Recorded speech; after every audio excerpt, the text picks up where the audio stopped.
buenas noches. Hoy tenemos un gran privilegio de tener acá a un viejo amigo de Perfil, fundador del suplemento cultural de Perfil, Juan José Segrelli, que viene con su compañero y amigo, también coautor del último libro con Marcelo Giuffrè, sobre la desobediencia civil y el liberalismo responsable. Y yo quería comenzar preguntándole a Juan por el final de su libro, ¿no? Él termina diciendo, anteúltimo párrafo: aun cuando es probable que todo estalle y reine el caos por un tiempo, cuando las partículas suspendidas empiecen a caer y se estacionen, tal vez podría ser un buen punto de partida para construir un país interesante. En este capítulo titulado El liberalismo de izquierda, vos haces un mensaje hacia el futuro. ¿Cómo te imaginas ese país que podría resurgir? No. Yo pronósticos no hago. ¿O cómo te gustaría que fuera? Eso, preguntarle, llamar a un mago, pero no. No puedo, el mundo entero no se puede, porque el mundo entero hoy es un caos total. Bueno, hubo un pequeño mejoramiento con las elecciones de Estados Unidos, pero lo que es Europa hoy, todo es un caos. Así que la Argentina es doblemente caótica. Pero vos tenés un pronóstico acá, porque vos lo que estás diciendo es que vos creés que... mío es algo que no está realizado. Que va a venir la socialdemocracia, lo que vos planteás, y un liberalismo de izquierda. Un liberalismo. Pero eso, acá se intentó brevemente y fracasó rápidamente. Lo habrá intentado, tal vez lo habrá intentado el radicalismo en un momento, pero con Alfonsín en la primera etapa. Pero el problema del radicalismo que está dividido en dos mitades desde el comienzo. A ver si interpreto. Vos lo que decís es que Alfonsín era liberal de izquierda desde el punto de vista del liberalismo civil, pero económicamente él no creía en el liberalismo. No creía en el mercado para nada, no. Y después la alianza, que yo temo también que vuelva a ocurrir con el macrismo.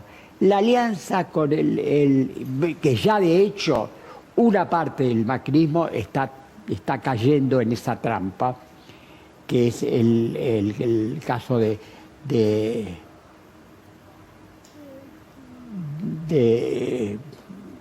o sea, vos lo que tenés hoy en López. Vos sos lo que tenés en el radicalismo,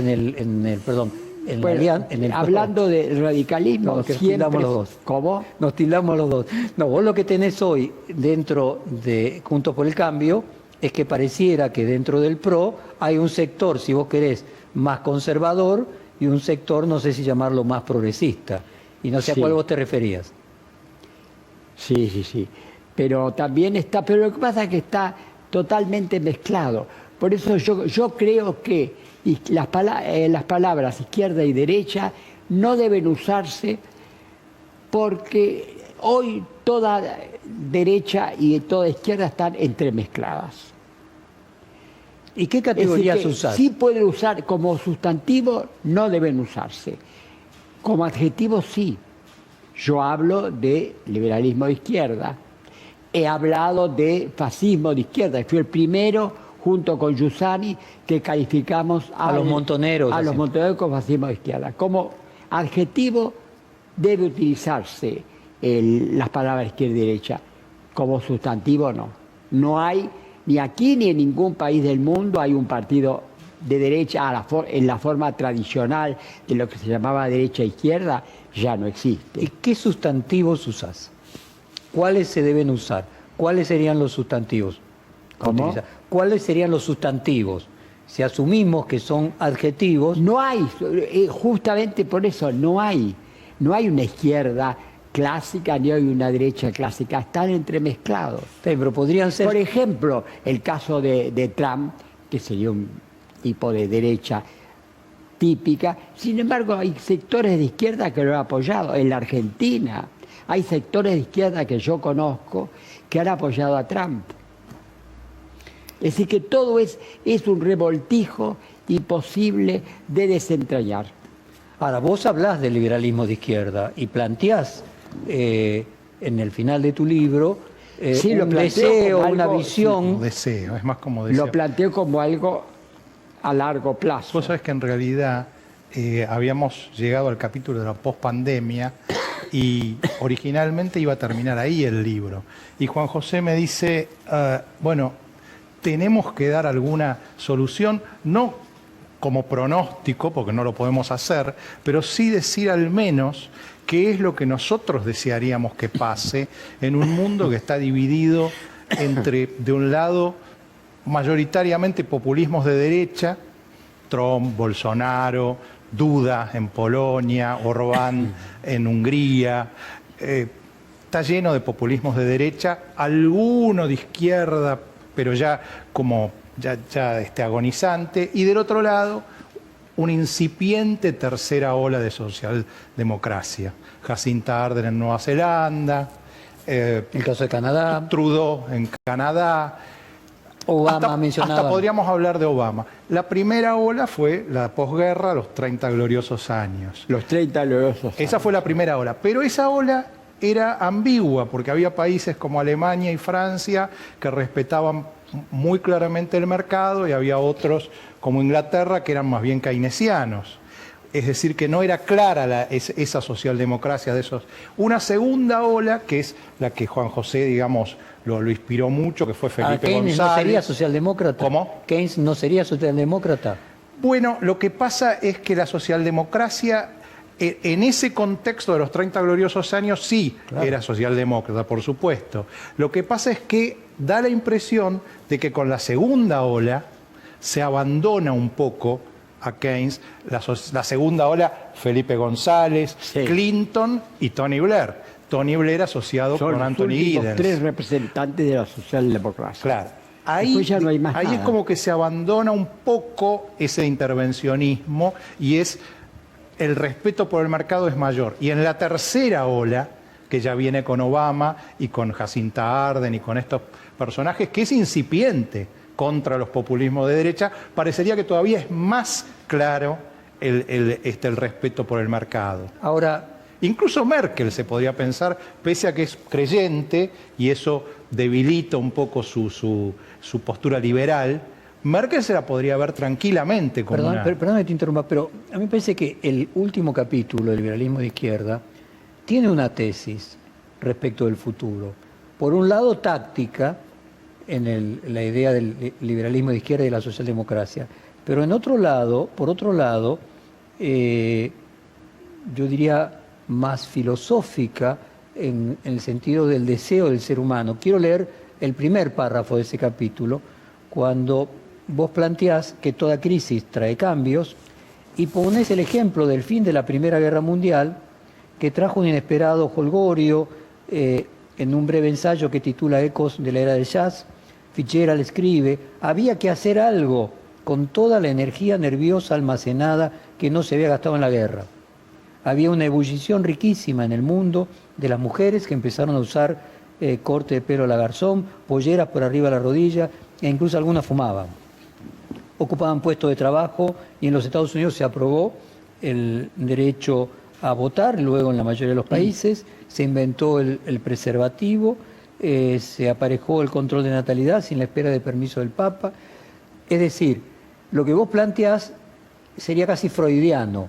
Freud planteaba casi una hidráulica, que el placer era el fin cuando se desagotaba la tensión. Y vos lo que estás planteando acá es que una guerra o una pandemia genera una especie de tensión contenida que luego, en el momento de superación, tendría que haber en esa liberación un momento diferente. Y no sé si uno una cosa con la otra, y tu deseo sería que ese momento sea la socialdemocracia. Sí, pero ¿cuánto tiempo los años, esos de Roaring Twenty, Sí. los años locos? Duraron poco. Después de eso viene Hitler. Claro. Después Y el de- crack del 29. ¿eh? Y el crack del 29-30. Y el crack del Pero 29. sí, y no, lo Juan, mismo ocurre con la Segunda Pero Guerra perdóname, Mundial.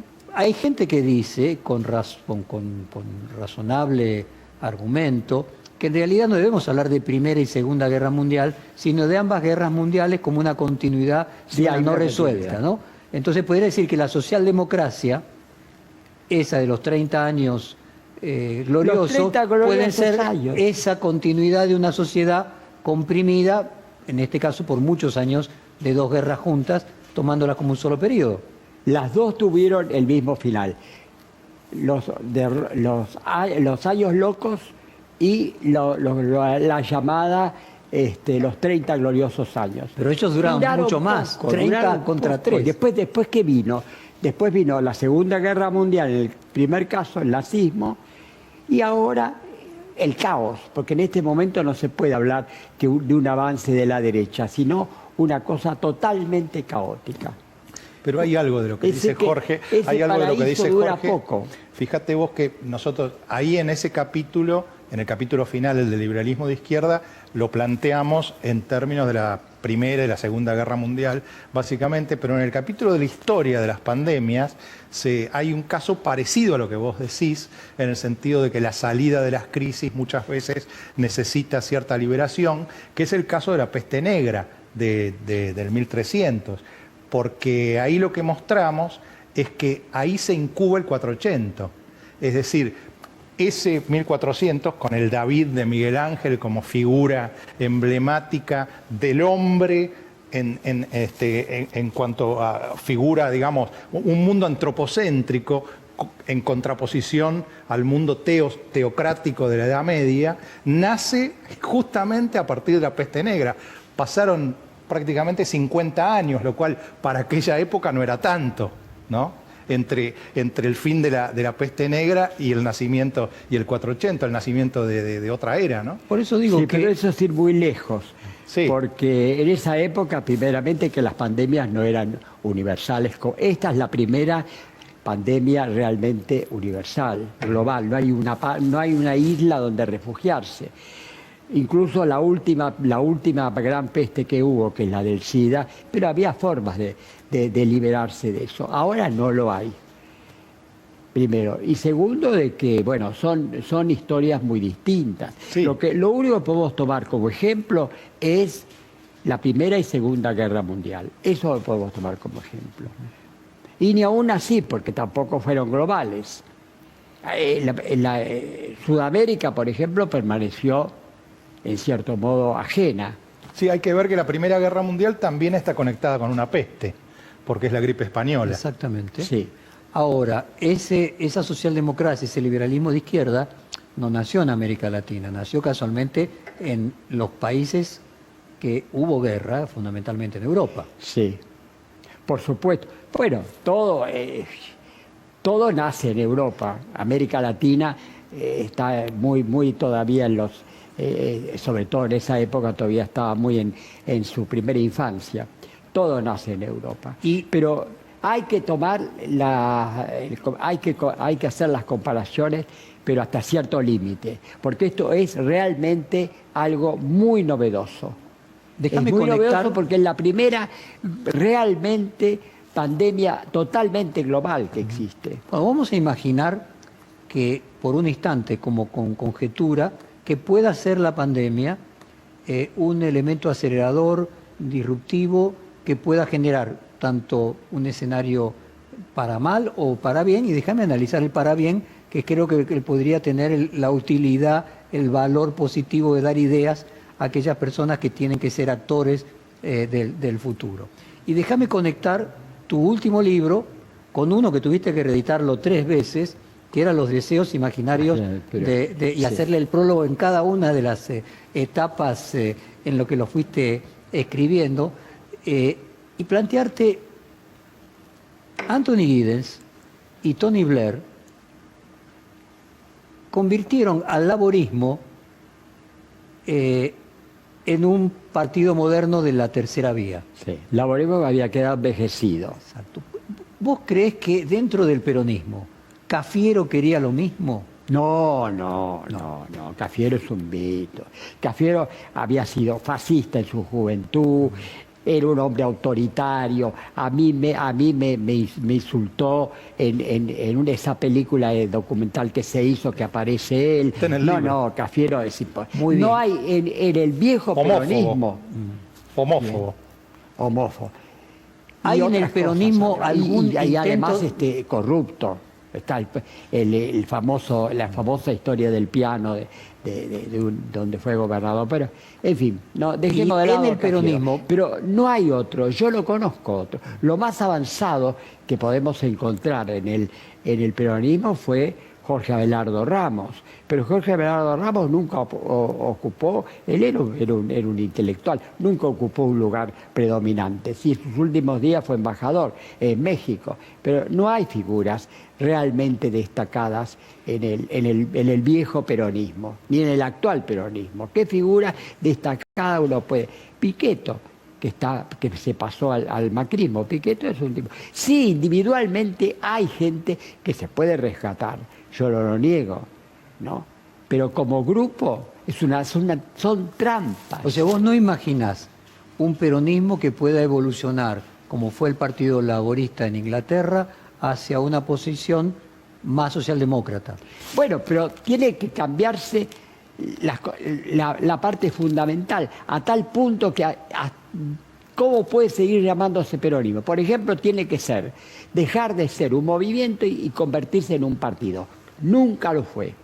Lo intentó un poco con la primera derrota que los tomó desprevenidos, lo intentó un poco el cafierismo, lo intentó un poco convertirse en un partido.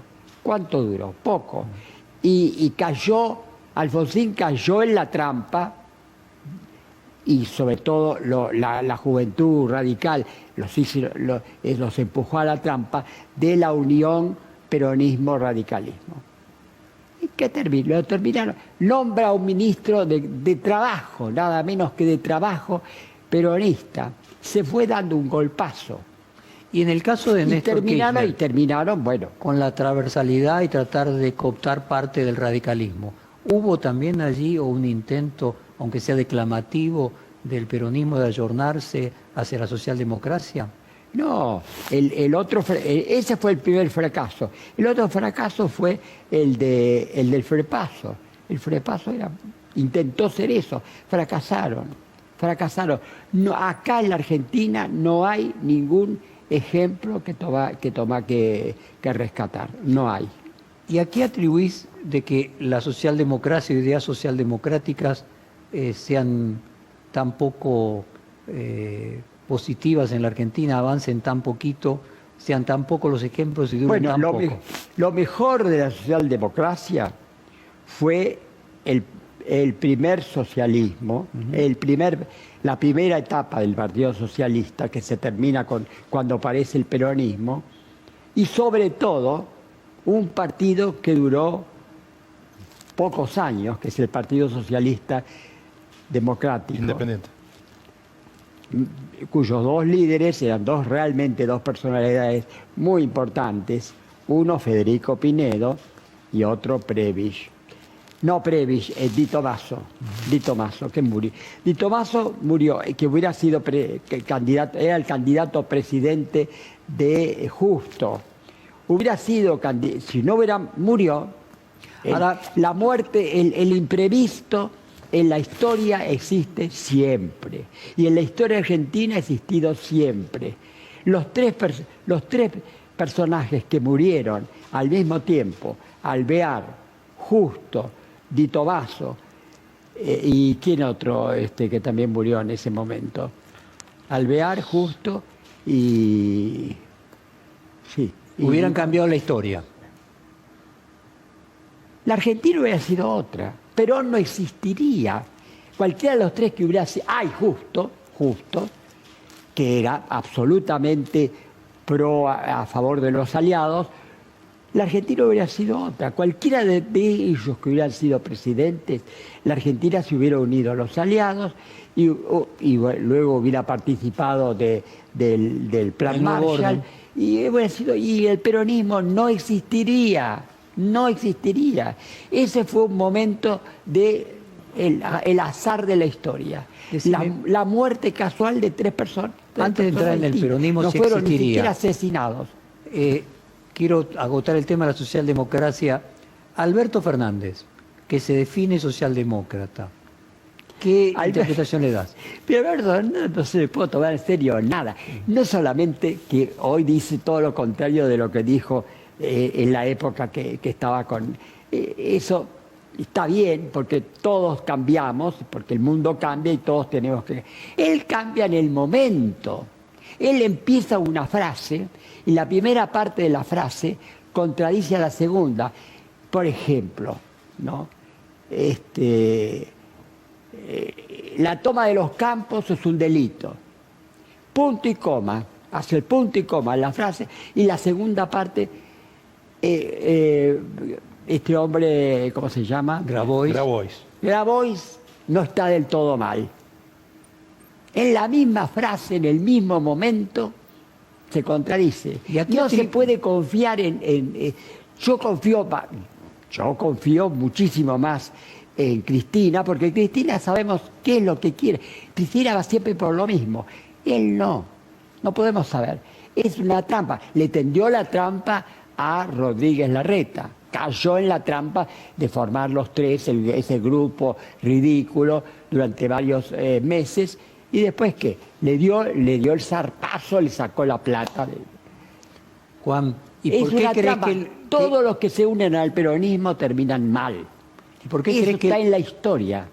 Y te iba a preguntar, ¿por qué vos crees que él utiliza la figura de la socialdemocracia y de Alfonsín? Independientemente de que no te resulte verosímil, ¿cuál crees que sería el fin que lo lleva a él a tomar el ejemplo de la socialdemocracia para darse una identidad diferente a Cristina Kirchner? Hay Es que empezar a inescrutable. luchar desde el principio. Hay que empezar a luchar desde el principio. Sí, quizá como cuando hizo el discurso inaugural en el Congreso, quiso decir que era un presidente de todos los argentinos, entonces intentó apropiarse de la figura de Alfonsín, incluso le ofreció el cargo de embajador al hijo, pero lo que hay que ver es que... Es una búsqueda transgrieta. Sí, pero bueno, obviamente, como dice Juan José, era una trampa. Ya le había entendido la trampa a los peronistas no kirchneristas en las elecciones y a cierta parte, digamos, no demasiado comprometida de la población, no comprometida con la política, le tendieron la trampa de Alberto y bueno, esta era segunda trampa, ¿no? Ahora, yo quería unir los dos libros, ¿no? Entonces, la pregunta es, ¿existe hoy el peronismo? ¿Cómo? ¿Existe hoy el peronismo? O sea, tal cosa llamada el peronismo. ¿Qué categoría es el después Sí, de pero eso Menem? ya en el propio peronismo clásico hay un peronismo hasta el 50 y otro peronismo, cosa que los peronistas ignoran o lo ocultan. Y el segundo peronismo ya era otra cosa.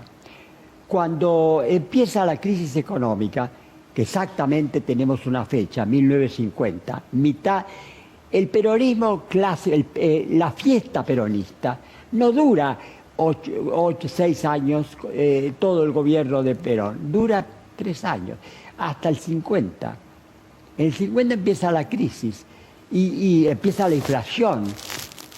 Y eso está marcado documentalmente podemos marcarlo con el famoso discurso que hoy causa risa, pero en esa época en esa época era tomado en serio, ese famoso discurso de Perón donde dice: ¿quién de ustedes vio alguna vez un dólar?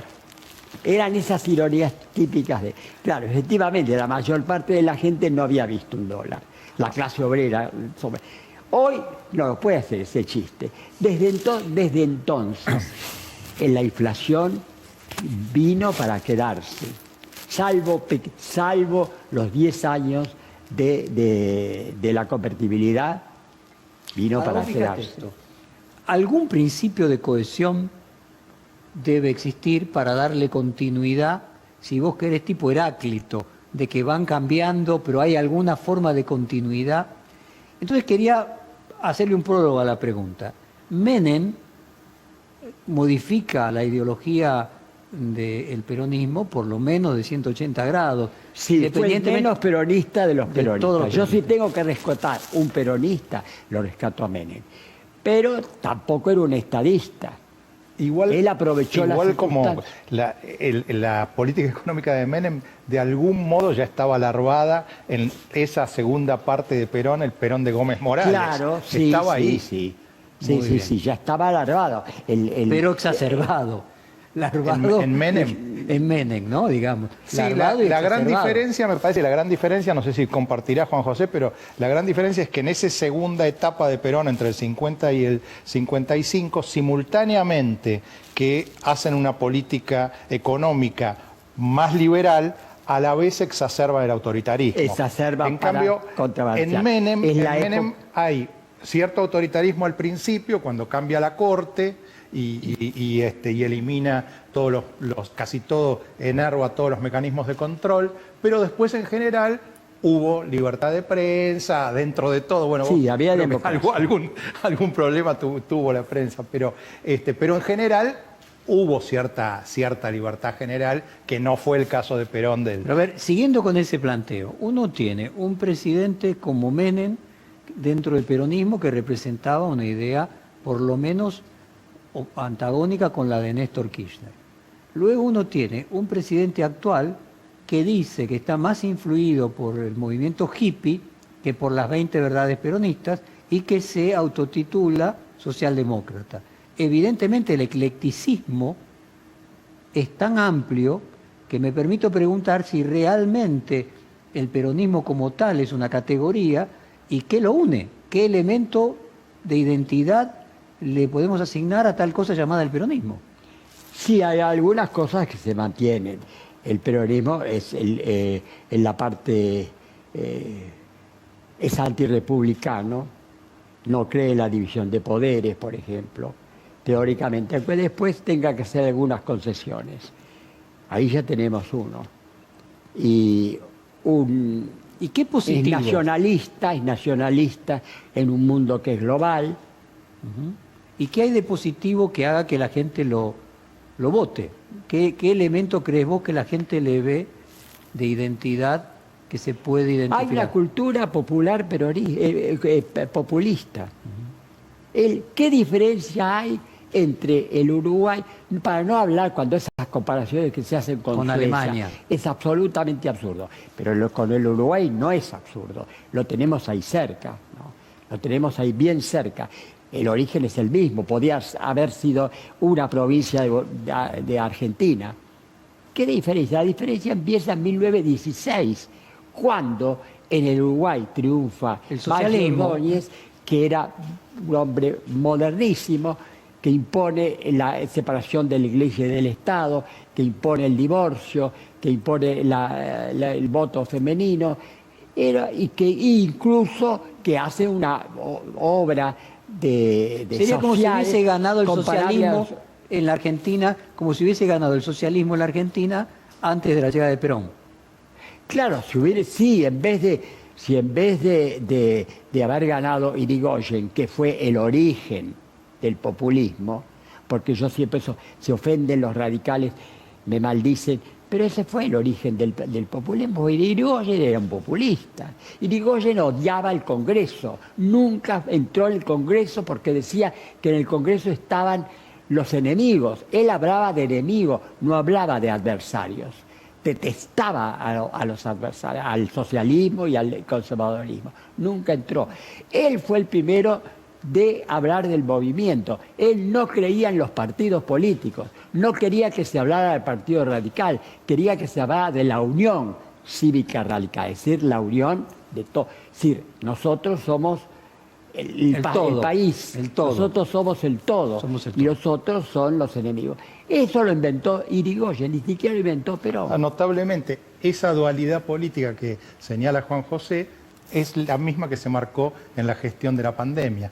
Uruguay creyendo en el individuo, claro, dándole información certera para que pudiera disponer, de acuerdo a lo que quería, de su libertad y se manejara con información, pero con libertad, contra la Argentina, que utilizó un sistema coercitivo, no creyendo en el individuo y poniéndole retenes policiales.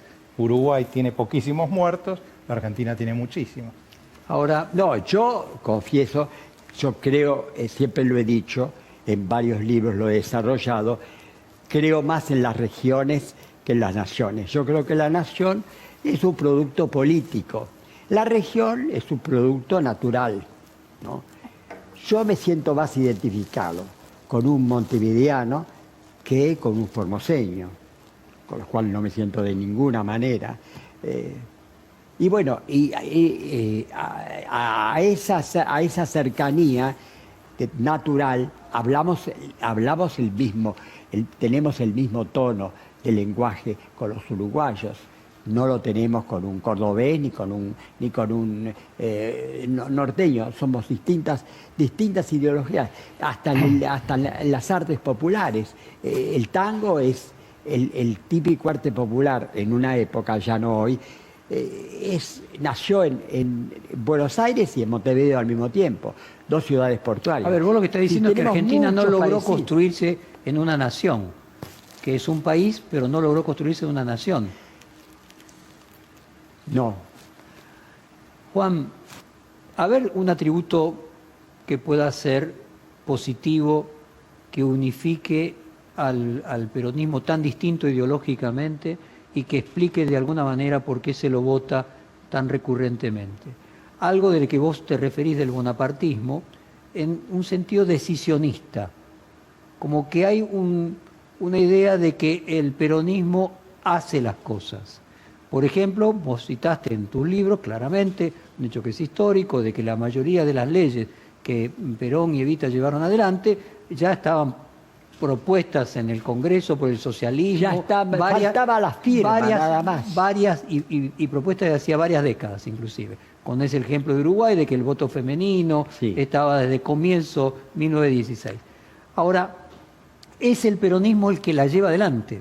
¿Hay algo en el peronismo también de decisionismo, no solamente de nacionalismo, sino de decisionismo, y que pareciera ser que para áreas todavía no del todo desarrolladas, cierta cuota de decisión parece más adecuada para dar gobernancia? El radicalismo evidentemente Carece fue muy de eso. flojo, fue muy flojo. Parecía que el PRO era algo novedoso y bueno, pero el PRO nunca tuvo realmente poder, era muy difícil que el PRO pudiera hacer otras cosas. Con todo el Congreso en contra, era una pequeña, apenas una minoría, era muy difícil. En ese sentido lo rescato, pero es dificilísimo que pudiera hacer otra cosa. Aparte que no la vio, no vio que económicamente había que empezar de cero. Acá hay que empezar de cero, terminar con la economía populista. Igual, que eso sí es continuado, la economía populista. Igualmente ese decisionismo se da porque el peronismo gobernó muchos más años que otros partidos en las épocas que el peronismo le tocó cierta bonanza, porque cuando no le tocó, en la época cuando vuelve en el 73 Perón Isabel, el decisionismo, ¿qué fue? La AAA. No, en el 2002 el peronismo se hizo cargo. Sí, pero ahí, digamos, cuando llegó el caso de esos dos militantes en el Puente Pueyrredón, los mataron. Ese es el decisionismo del peronismo de Duhalde, ¿no? Y una devaluación brutal que llevó a la miseria al 50%. Sí, eso, digamos, cuando no le tocó situaciones de bonanza. Una cosa es el Es decisionismo. la primera vez que el peronismo está gobernando sin plata. Siempre el peronismo gobernó con plata. Algún pequeño momento, pero bueno, ¿qué hubiera sido de Kirchner sin la soja, por ejemplo? Bueno, permitime Empezó agotar el en mal tema momento, pero enseguida le cayó la soja. del decisionismo. Recuerdo una vez el ministro de Desarrollo Estratégico de Brasil explicando la política de la Sudamérica Atlántica, de Brasil y de Argentina, te extiendo lo rioplatense también hasta el sur de Brasil.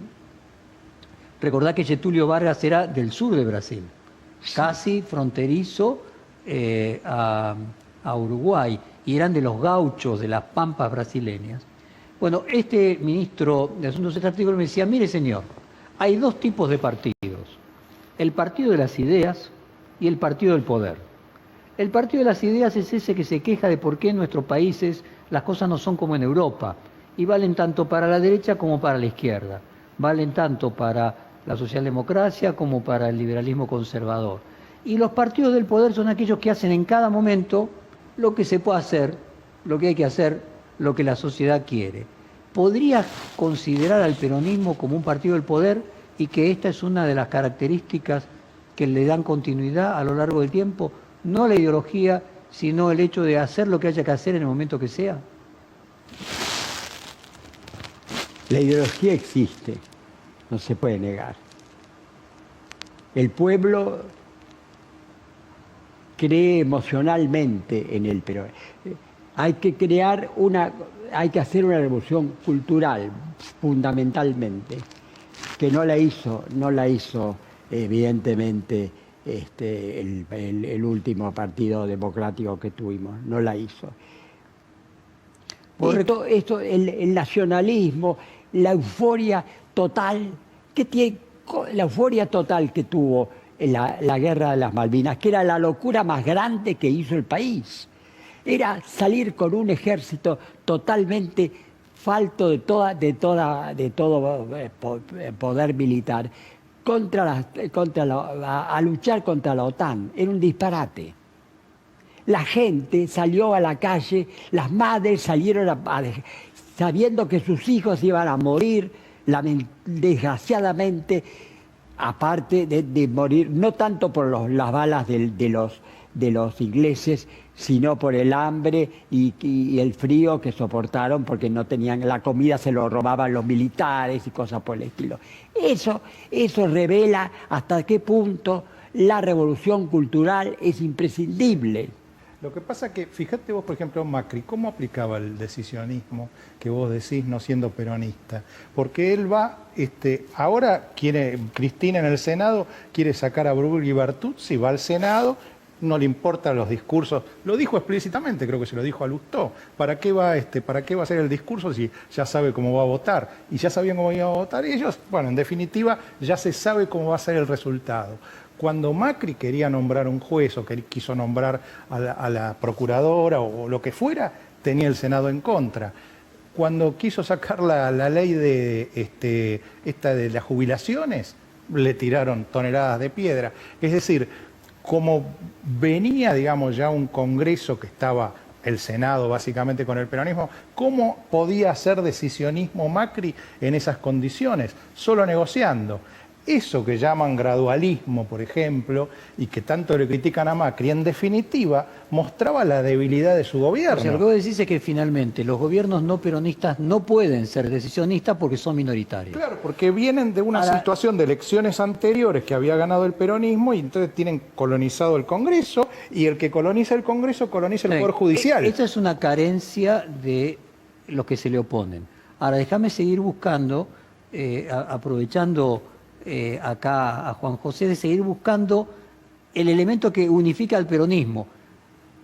Uno de los argumentos es que el gran invento de Perón fue el antiperonismo, pero déjame ver, antes del invento del antiperonismo, el invento del peronismo. Vos recién mencionaste un goce durante la Guerra de Malvinas, hablando del peronismo, y obviamente en ese momento el peronismo no tenía nada que ver. Eso es la sociedad civil, porque los antiperonistas, incluso el gobierno militar estaba muy desprestigiado. Ahora, los mismos que antes hablaban horrores de la dictadura militar, salieron a la Plaza de Mayo en una de las manifestaciones más grandes que hubo hasta ese momento. Juan, vos lo que estás hablando es que aquella frase de Perón de que peronistas son todos aunque no lo saben. Vos lo que estás diciendo es que hay en la sociedad civil argentina un goce hiperbólico. Y es algo que tiene que ver con la estética y no tiene que ver con la ideología. Que hay un goce de grandeza que el peronismo satisface, hiperbólico, que esos actos, podríamos llamar menos epistémicos y por momentos a veces me pongo freudiano, nuevamente goce más que de placer, que hasta pueden ser autodestructivos, eso anida en la sociedad argentina y que el peronismo interpreta. Bueno, en ese libro que vos has mostrado, en ese libro mío, Los deseos inmediatos del peronismo, yo dedico un capítulo justamente que se llama El delirio de unanimidad. Eso ha sido estudiado por la psicología social, por Wilhelm Reich, por ejemplo, en sus estudios sobre el fascismo, ¿no? Hay una cosa emotiva que no podés... Cuando la emoción predomina sobre la razón, triunfa el fascismo o cualquier forma de autoritarismo. Porque ese deseo necesitan el padre, ese deseo necesitan de el padre, la autoridad. al todo, pareciera ser que la Argentina, la sociedad civil argentina la tiene en mayor proporción que la de nuestros vecinos. O sea, trato de entender, ahí hay el elemento de cohesión del peronismo, que independientemente cuál sea la ideología, hay una continuidad a lo largo del tiempo. Puede ser Menem o Kirchner, pero son peronistas. Sí, la corrupción fuerte empieza básicamente con el kirchnerismo. Yo estoy hablando de otras cosas. Vos de lo malo, yo estoy tratando de encontrar, porque se me ocurre que si... Me acuerdo aquel ensayo maravilloso de Levi Strauss sobre los chamanes. Él decía que una profesión que había durado 5.000 años tenía que ser útil, que no puede ser que se hubiese mantenido a lo largo del tiempo sin cumplir alguna función. Entonces él explicaba que en aquella época, simplemente para concluir, como la medicina no tenía avances para ofrecer, simplemente era el placebo, bueno, aquellas enfermedades que se curaban solas, que podían ser la mitad, se curaban más rápidas si la persona que iba, le bailaban una danza, creía que se iba a curar, y que el objetivo que cumplía el chamanismo era el placebo. Independientemente de que sea un fin que luego pueda ser contradictorio con el bien común, yo quiero encontrar cuál es el elemento positivo que le permite al peronismo la hegemonía que tiene a lo largo de 75 años. Una sociedad infantilizada necesita paternalismo. O sea, toda sociedad infantilizada necesita paternalismo. Como alguien dijo en tu diario, una muy aguda columnista, la payasa Filomena se puso a la mañana en un momento que los niños no veían televisión. O sea, se la puso el Día del Niño, sí, pero se la puso no para que la miraran los niños, se la puso para que la miraran los adultos. Es decir, había una sociedad infantilizada, esa sociedad que al principio de la pandemia produjo este movimiento de unanimidad también, con todos los diarios, poniendo la tapa, diciendo al virus lo vencemos entre todos, etcétera. Es decir, que también ese espejismo lo consiguió en un momento, parecía conseguirlo Alberto, ¿no? Entonces lo que podríamos decir es de que ese sentimiento de unidad anida en la sociedad civil argentina, que lo tuvo Irigoyen en ese momento, lo tuvo Perón en su momento, lo volvió a tener en el momento de gloria del kirchnerismo, y grandes hechos, como fue la guerra de Malvinas o como puede ser la lucha contra la pandemia, vuelve a mostrar ese deseo de unidad en la masa. Freud decía que en la masa la persona entrega el libre albedrío a la masa.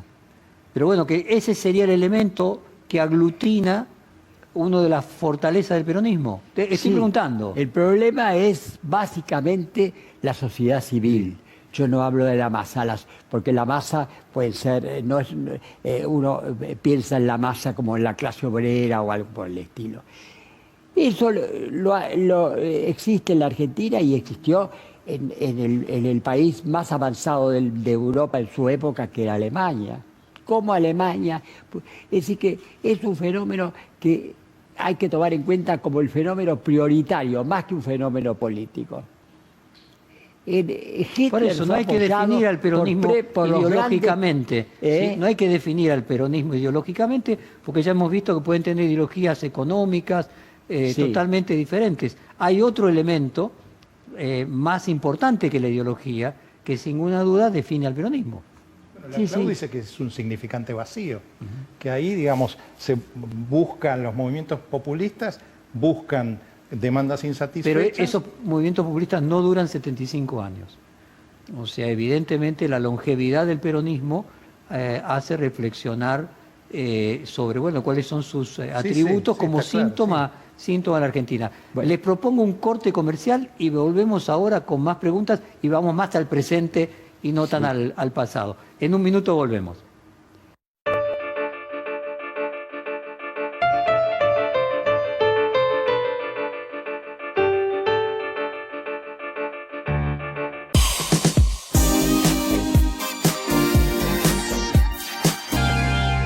En Macro vos elegís. Nosotros estamos cerca. Te ofrecemos productos que se adaptan a lo que necesitas. Préstamos personales, adelanto de sueldos y haberes, créditos para autónomos y monotributistas, alternativas de financiación para tu empresa y comercio. Conoce más en macro.com.ar. Macro, cerca siempre. ¿Tu pelo puede superar el daño? DAV prueba que sí.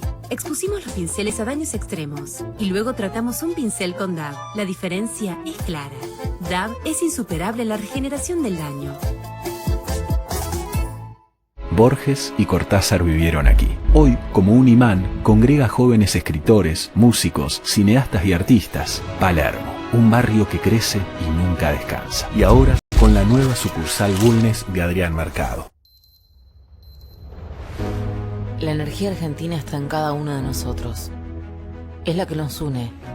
Es la energía que avanza y se potencia cuando estamos juntos. Es la energía del trabajo, la que nos identifica. Es la que nos impulsa hacia adelante. Es una energía que nos pertenece a los argentinos, que es nuestra y nada más que nuestra, que solo puede evolucionar acá y entre nosotros, y nos hace sentir orgullosos de ser una gran empresa privada nacional que invierte en el país. Edenor es nuestra energía, la mejor energía argentina. En la provincia de Buenos Aires, mientras continuamos estudiando, seguimos con Escuelas a la Obra. Estamos haciendo reformas edilicias, instalaciones eléctricas, de agua y gas, pintando y reiniciando obras que se habían abandonado. 1726 escuelas a la obra. Sigamos haciendo escuela.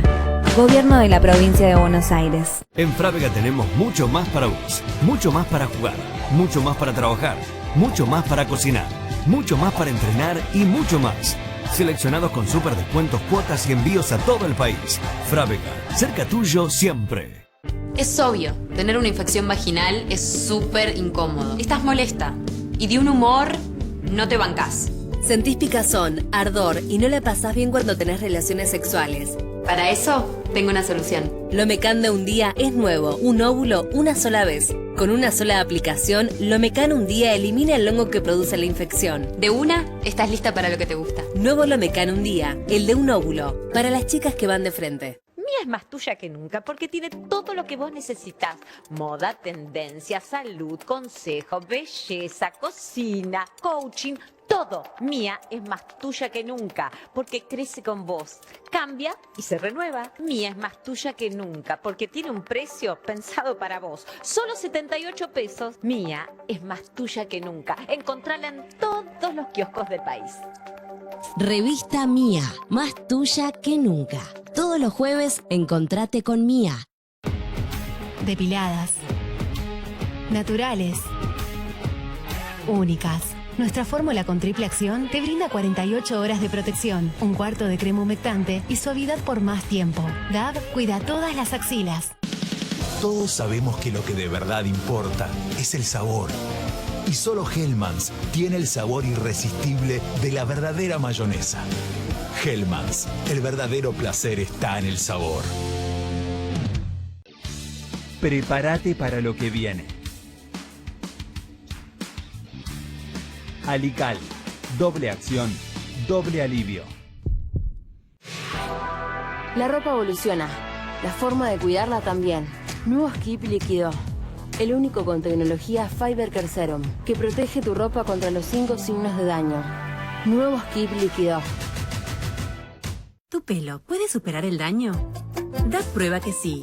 Expusimos los pinceles a daños extremos y luego tratamos un pincel con DAV. La diferencia es clara. DAV es insuperable en la regeneración del daño.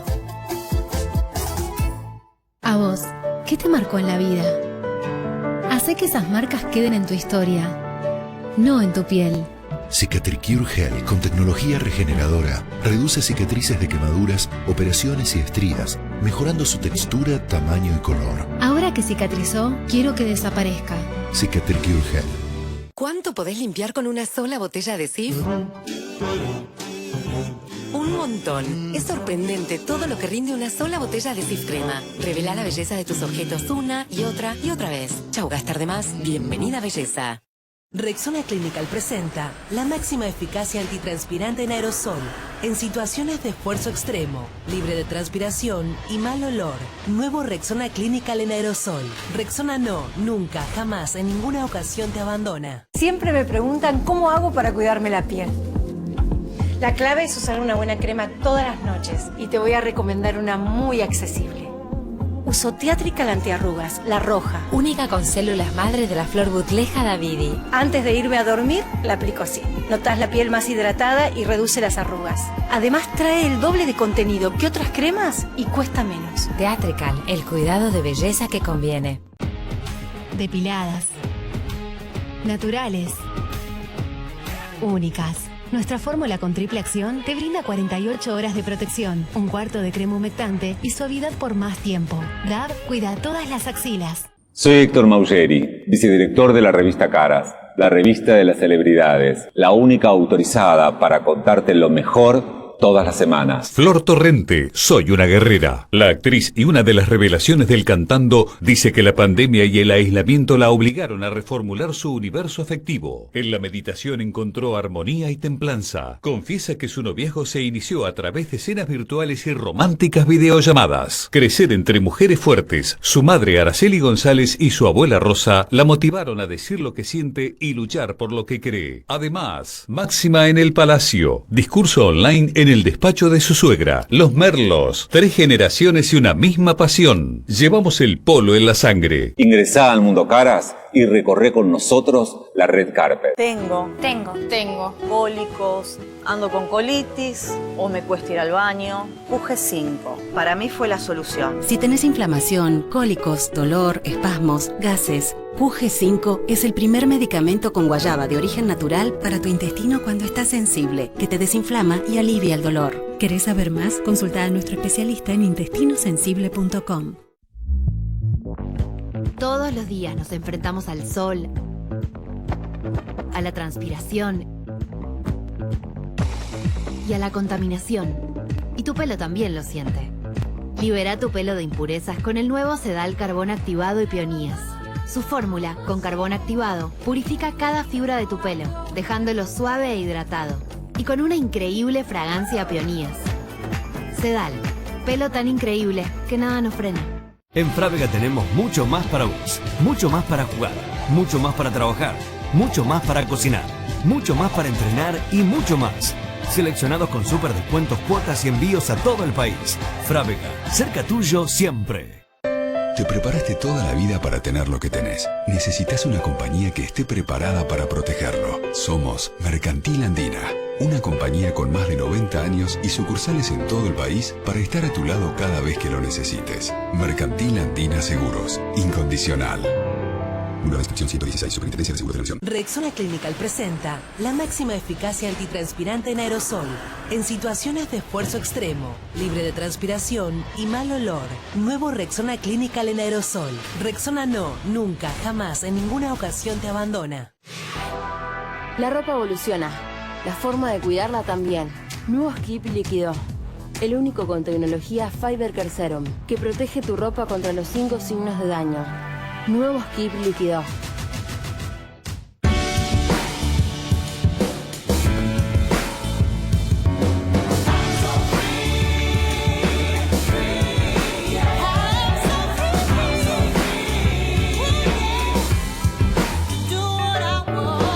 Así se sienten tus piernas cuando las cuidas con Goicoechea.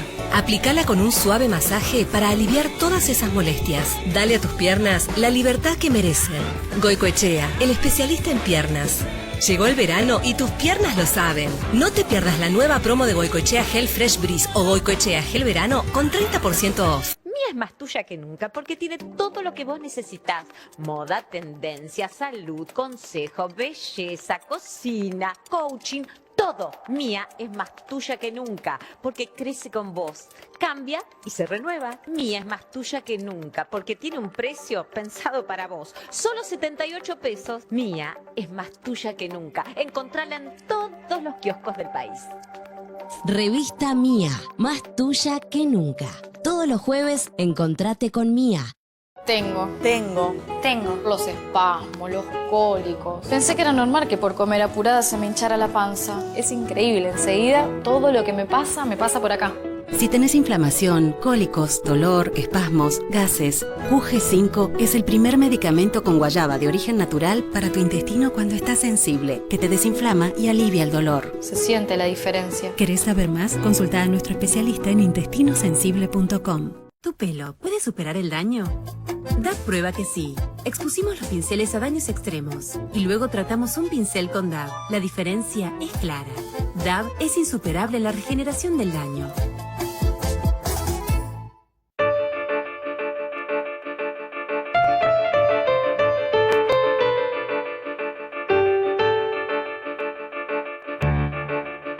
Bueno, continuamos después de la pausa con Juan José Sebrelli y con Marcelo Joffre, y ahora, después de intentar hacer la difícil tarea de definir la historia política argentina de los últimos 80 años y que es el peronismo, me gustaría venirme a algo más fácil y más cercano, que es el fracaso de Macri.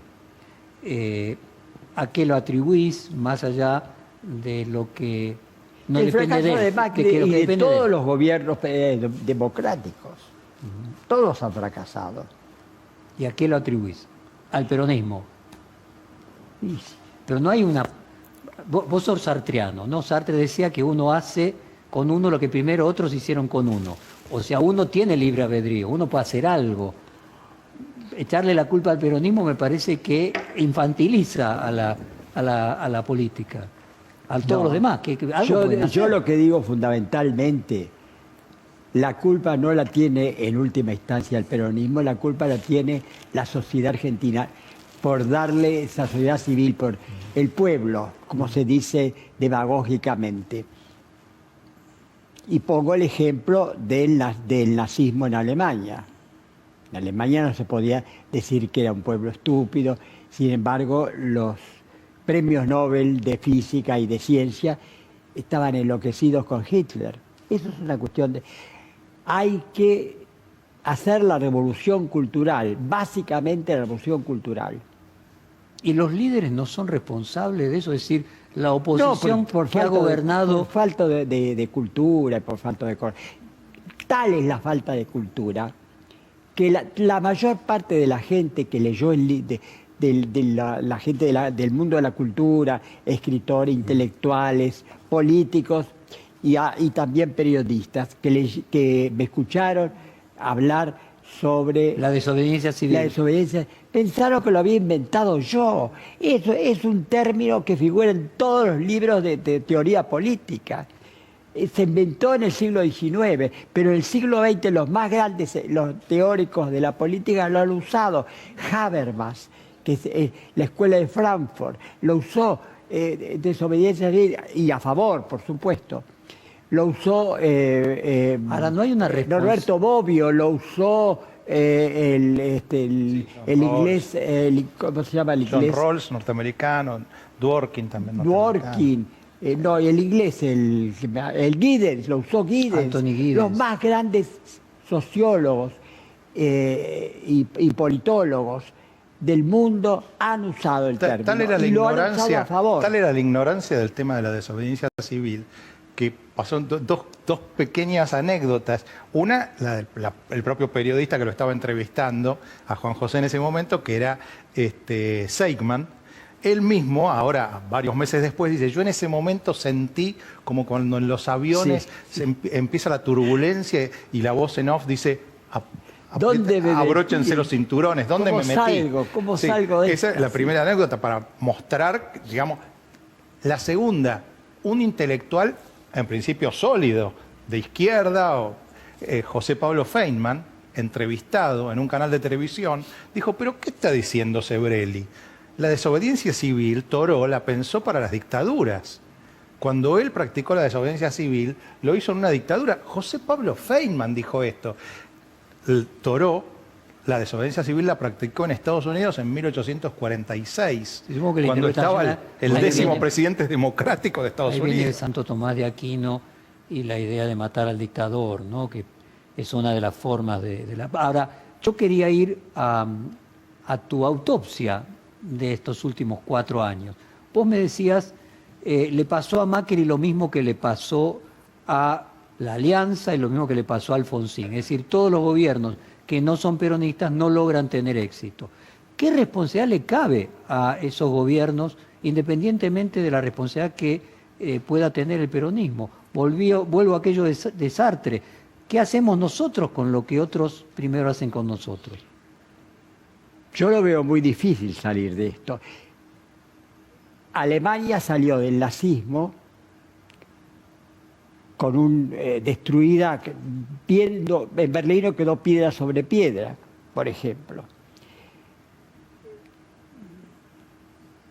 Hay países que se logra salir de una cosa muy larga en forma muy pacífica, de forma evolutiva, por razones muy complicadas. El caso de China, por ejemplo, que pasó... Bueno, 400 años. China pasó muchísimos años. De cualquier manera sigue siendo un país totalitario, pero un país totalitario suave, no es el México, el PRI es el peronismo mexicano. La gente cree que somos los... Y en México no pasó por ser un país posibilidad democrático. a que el peronismo es un buen ejemplo que se colocaba de que se pueda convertir en el PRI. O sea, que sea un partido revolucionario institucional, lo que resulta una contradicción en sí mismo, sí, un oxímoron lingüístico. Pero ¿no ves que pueda evolucionar el peronismo hacia algo parecido al PRI? Y que se convierta en un partido y que incorpore características de la socialdemocracia. O vos la única salida que imaginás es tipo la de Alemania o la de Italia, con una destrucción. Nosotros más bien, yo creo que yo por lo menos comparto la idea con Juan José de que vemos la socialdemocracia mucho más cerca de Cambiemos que del peronismo. Al peronismo lo vemos como el típico populismo, de derecha y de izquierda. Kicillof y Berni. ¿Y no ves en Cambiemos los conservadores de la UCD? No, para nada. Fíjate vos que ¿a quién trató bien Bergoglio? ¿A Macri o a Cristina? A Macri, a Macri no le perdonó que aplicara el aborto en un hospital de la ciudad de Buenos Aires, cuando era intendente. Y cuando iba al Vaticano lo destrataba. A Cristina la recibía sonriente. ¿Qué más conservador que un papa, no? Bueno, depende de las épocas, no necesariamente... ¿Qué más conservador que Gildo Infran? ¿Qué más conservador que Moyano? En el fondo, el partido que desaparece cuando aparece el peronismo, ¿cuál es? El Partido Conservador. No es el radicalismo el que desaparece, es el Partido Conservador. Es el fondo. ¿Quién era el ídolo laico de Perón? Patrón Costas. Entonces, a ver, tu característica se plantearía, así como Juan José decía que probablemente derecha e izquierda eran adjetivos, el sustantivo tuyo esencial pasaría por conservador progresista, sería. ¿Qué sería lo opuesto a conservador? Mira, nosotros estuvimos ayer con Macri. Y Macri se define como un liberal progresista. Macri no se define como un liberal conservador, aun cuando en ciertas cuestiones, como el aborto, por ejemplo, él no está de acuerdo con el aborto.